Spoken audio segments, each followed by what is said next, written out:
Hi hello नमस्कार. आज बनवूया हिवाळ्यासाठी खास शेंगदाणे आणि तिळीचे लाडू.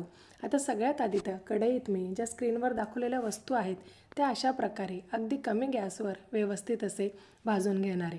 नंतर शेंगदाणे मी सालीसह दळून घेणारे. तुम्हाला नको असेल तर सार काढली तरीही चालेल. शेंगदाणे दळून झाल्यावर त्याच भांड्यात मी मखाने आणि खोबऱ्या देखील त्याच प्रकारे दळून घेतलेलं आहे. आता यानंतर ज्या भाजलेल्या सर्व वस्तू होत्या त्या एका बाउलमध्ये टाकून व्यवस्थित असं मिक्स करून घ्यायचं आहे.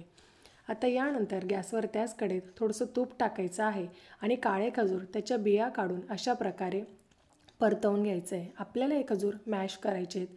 मॅश केल्यानंतर आपले जे कोरडं दळलेले शेंगदाणे होते ते टाकून व्यवस्थित हे मिक्स करून घ्यायचं आहे. नंतर थोडंसं गार झाल्यावर किंवा जर गरम असेल तर हाताला थोडासा पाण्याचा हात लावून लाडू अशा प्रकारे वळून घ्यायचे आहेत. रोज सकाळी एक किंवा मुलांना डब्यात देण्यासाठी खूप छान ऑप्शन आहे. चला तर मग